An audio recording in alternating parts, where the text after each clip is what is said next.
Coucou tout le monde, aujourd'hui je vous retrouve pour faire une petite pochette cadeau. C'est vraiment très rapide avec du matériel de chez Action, vélum plus papier. On se retrouve juste après le générique.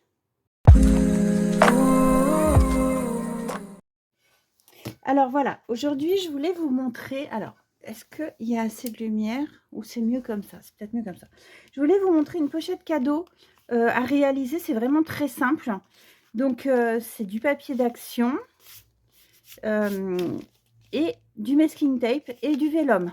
Donc, et on ferme avec une pression, mais les boutons pression. Si on n'a pas le kit pour les boutons pression, on peut mettre je vais pas y arriver, du papier, non pas du tout, des scratchs, voilà. Donc, il me faut, alors j'ai pris un papier dans ce bloc, Basic at Home. C'est des blocs que j'ai acheté à une époque où je ne scrapais pas. Ils sont relativement anciens, mais les papiers sont sympas, je trouve, pour faire une pochette. Bon, après, il y a des choses comme ça que j'utiliserai peut-être pas. Les mots, c'est toujours en anglais, mais bon.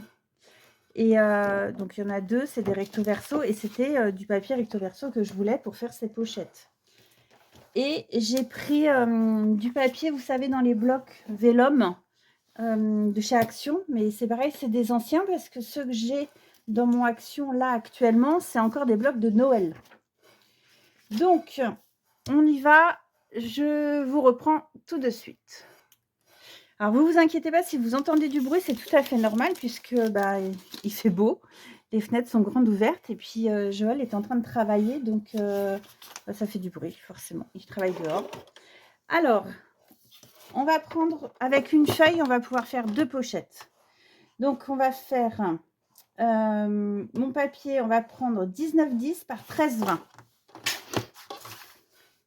Donc, 19,10. Ouais, enfin, approximativement. Hein. Et donc, 13,20. Pourquoi j'ai pris des dimensions comme ça? Va savoir. Donc, une. Et j'en fais deux parce que j'en ai deux à faire en fait.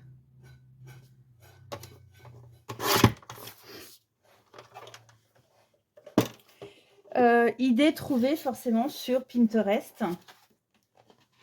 Mais c'est une pochette toute simple, hein, tout simplement. Donc, après, on prend son massicot. On va faire des plis à 1,3. 1, 2, il est où le 3? 1, 2, 3. C'est atroce mes lunettes. Je vois rien. Donc, on fait un premier pli à 1,3. De l'autre côté, idem.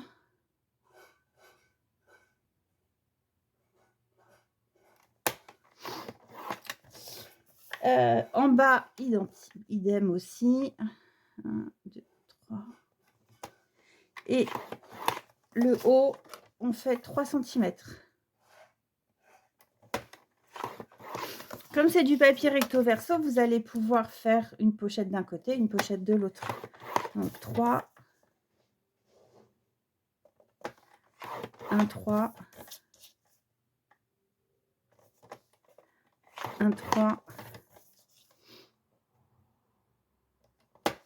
et un 3. Donc le massicot, on peut le mettre de côté.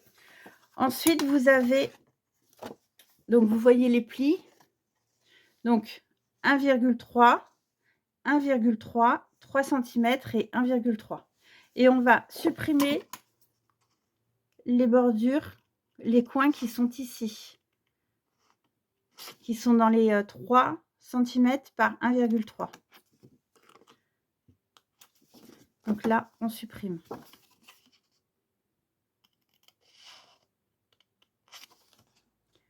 Voilà. Alors, toujours pareil, je coupe mon papier sur le bord extérieur de ma pliure. Qu'il n'y ait pas de de surépaisseur.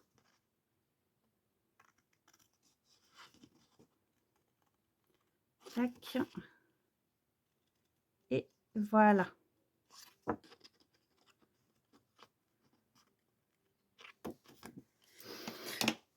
Ça, c'est fait. Et je crois qu'on supprime... je ne sais plus. On va plier, on va voir. Donc, tac. Voilà, oui. On coupe ici.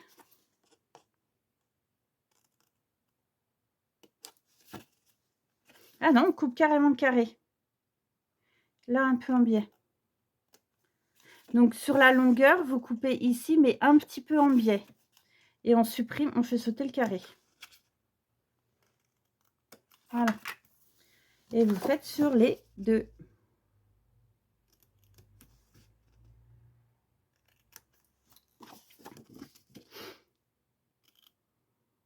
La grande longueur, en fait, elle sera recouverte par la bande qui est ici. Et donc là, je vais plier dans l'autre sens. Et je vais arrondir les angles simplement pour le haut.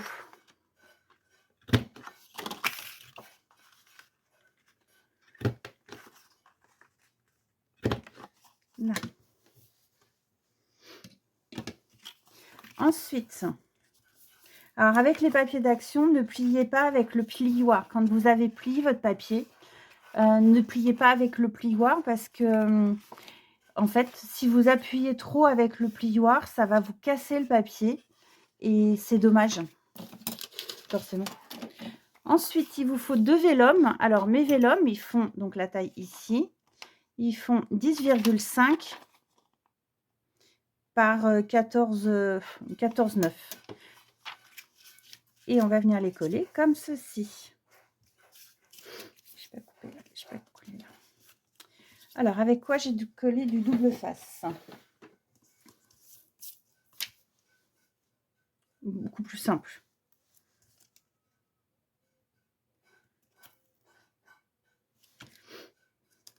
Alors moi, mon double face, je ne sais pas si je vous l'ai déjà dit, je crois. Je l'achète chez Craftelier. Avant, je l'achetais chez Créatitude, à côté de chez moi. Mais c'est le double du prix de chez Craftelier. Donc, en fait, je commande chez Craftelier, je commande principalement que ça. J'en commande par 10 les petits et par 10 les grands, en fait. À une époque, je prenais le encore plus fin que celui-ci. Et j'ai arrêté. Parce que j'en avais pas vraiment l'utilité. Mais c'est vrai que si vous faites des bords fins, je fais jamais en dessous d'1 centimètre. En général.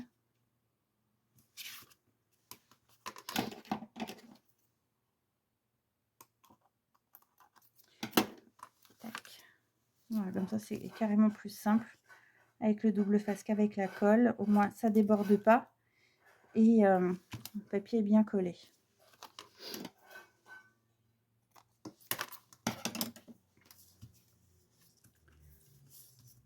Ah, on va enlever la petite protection.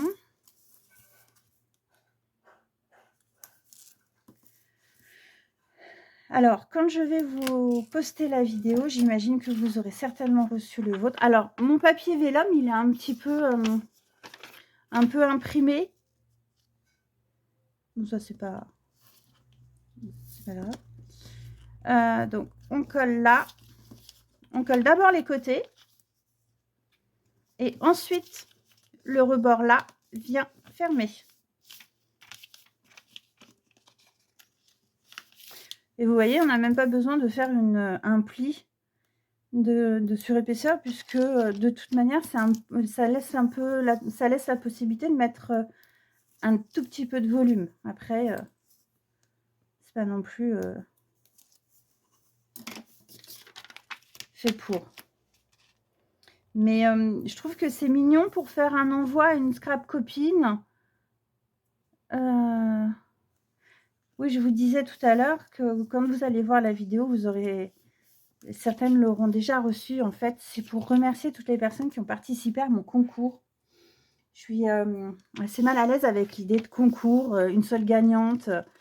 Et puis, quand j'ai participé au concours de Laurence Scrap, elle a fait des pochettes comme ça pour remercier. Elle a fait des mini Lodid pour remercier en forme de Memory Dex pour remercier les participantes qui n'ont pas gagné. Et j'ai trouvé que c'était super mignon. Et donc, du coup, bah, je me suis dit, tiens, je vais pas copier la même chose, mais je vais trouver une idée de petit envoi qui passe dans une lettre. Et puis, en plus de ça, on ne s'attend pas, donc c'est toujours très sympa.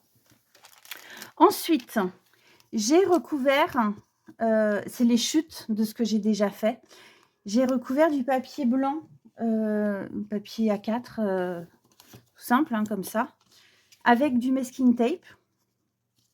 Et j'en ai fait des petites bannières comme ça. Alors là, il faut encore que je coupe ici. J'ai une période en ce moment masking tape. Je ne sais pas ce qui m'arrive. Et j'ai envie d'en coller absolument partout. Donc là, c'était l'occasion. J'ai donc ouais, pris 2 grands... là, pour ces deux-là, en fait, j'ai fait en fonction des pochettes que j'avais, les papiers. Et bah, ça se marie quand même pas trop mal. Donc, je les mets ici, ici. Et je les attache avec simplement ces petites trombones en forme avec des cœurs. Je trouve ça super mignon. Mais avant, on va faire l'attache. Alors, pour mettre la pression, comme je vous ai dit, hein, soit vous mettez des scratchs, ou soit vous mettez une pression. J'ai ce kit que m'avait offert ma maman il y a 3 ans, de pression. Et je m'en suis servie, mais très peu en fait. J'ai toutes ces couleurs-là. Donc, il y en a 1, 2, 3, 4, 5, 6, 7, 8. 8 x 3, 24. Il y en a 24 couleurs. Et j'ai l'appareil pour fermer. Donc, le mien, il est grippé. Étant donné que je m'en suis pas servi pendant 3 ans, forcément, il est un peu grippé. Mais il fonctionne très bien. Donc là, on va choisir en fonction du papier que j'ai. Soit je pars sur un rose comme ça, qui est pas mal. Et lui, peut-être un bleu. Non, pas du tout. Bark. Berk. Non, on va peut-être partir sur un beige pour rappeler un peu les papiers. Alors, quand vous faites les pressions, il vous faut 2 comme ça. Il vous faut un mâle et une femelle, comme on dit. Puisqu'il y en a un qui va s'emboîter dans l'autre. Voilà, donc on va prendre... Là, j'avais pris celui-ci. Donc, tac, tac. On ferme ça. On a tendance à vite le faire tomber. Ensuite, vous allez chercher le milieu de votre pochette. Grosso modo, hein. Pas au millimètre près. Hein. Donc, 5 là, par là. Et avec le pic, vous, tac, vous faites le trou. Une fois que vous avez percé, ça va donner ceci. Moi, je fais l'empreinte en dessous pour pouvoir voir où je vais percer. Donc, vous voyez, quand je mets mon capuchon, mon truc, mon pic, la pointe, elle ressort. Donc, j'appuie comme ça et ça me fait un pic.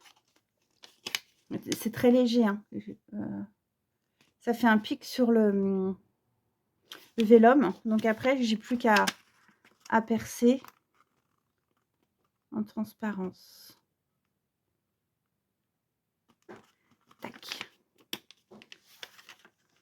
Donc là, celui-là, je vais le laisser là.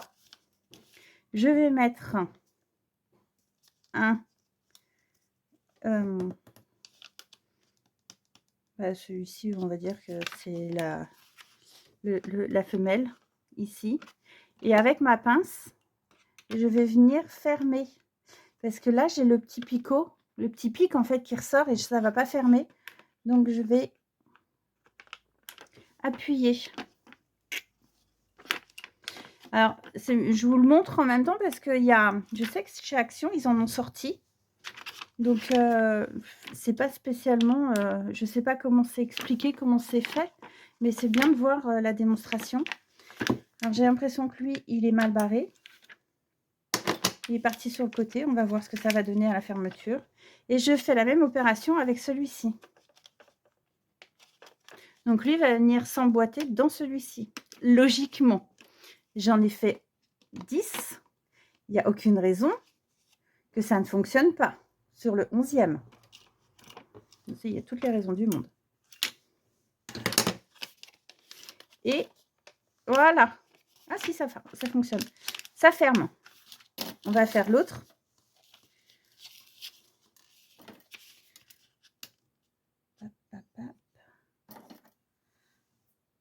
Je ne sais pas vous, mais nous, ils nous ont annoncé un temps magnifique ce week-end. Enfin, magnifique. Ils ont annoncé du soleil. Après, on va voir ce que ça va donner. Tac. Et forcément, je mets le côté de ma pince plat sur le côté bouton. Ah voilà, c'est ça, un bouton. Pour éviter de l'aplatir ou de le percer. Puisque ce côté-là est censé aplatir la partie qui pique. Voilà, lui, il est mieux. Ah, mercredi, j'ai pas fait le... Oh, quelle tâche. Ah, que je suis bête.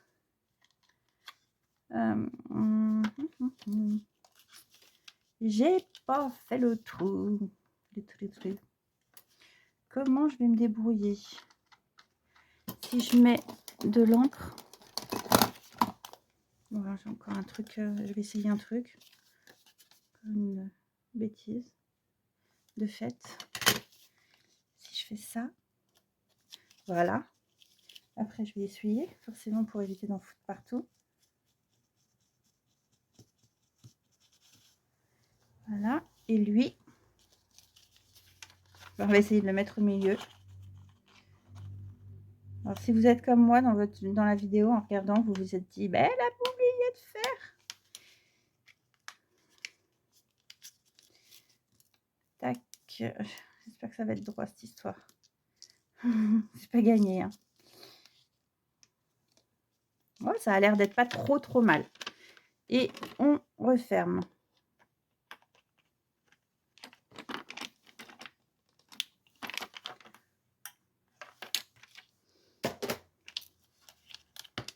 Eh, nickel. Trop contente. Voilà. Donc ça, on peut refermer. Donc si jamais vous oubliez de faire, bah, vous savez qu'avec de l'encre, ça passe. Du coup, là, sur cette pochette-là, j'avais dit que je mettais les 3 bannières. Enfin, fanions, bannières. Après, vous les mettez comme vous avez envie.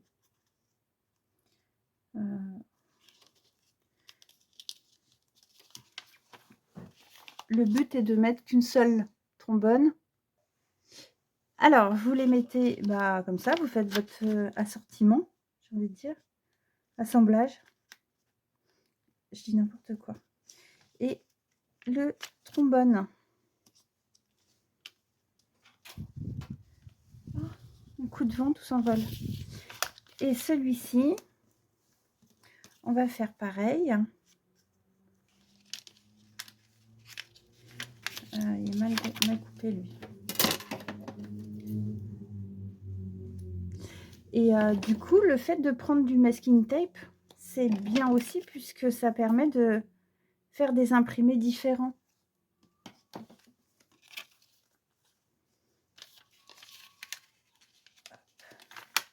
Et ça fait utiliser les chutes de papier. Voilà. Et on va mettre le trombone ici. Voilà, la pochette est prête et à l'intérieur, donc du coup, j'ai fait une fleur, simplement avec du papier blanc. J'ai mis des perles et les fleurs, les fameuses fleurs comme ça et pour tout vous dire, j'en ai refait d'autres parce que les couleurs ne me plaisaient pas. Donc pardon, dans la pochette, on mettra un paquet de bonbons et la petite pochette. Voilà. Ça, le paquet de bonbons. Et je trouve que c'est mignon, ça fait un petit envoi tout simple, hein, il y a pas, c'est facile à faire, mais je trouve ça très joli. Après, vous n'êtes pas obligé de décorer de l'autre côté, comme ça la personne peut s'en servir. Il y a rien de collé. Et du coup, les autres, elles sont comme ça. C'est les papiers recto verso. Voilà toutes les pochettes. Je vous souhaite un excellent week-end. Enfin, quoique quand vous aurez la vidéo, le week-end sera largement passé. Mais passez une bonne journée et à très bientôt. Ciao, ciao.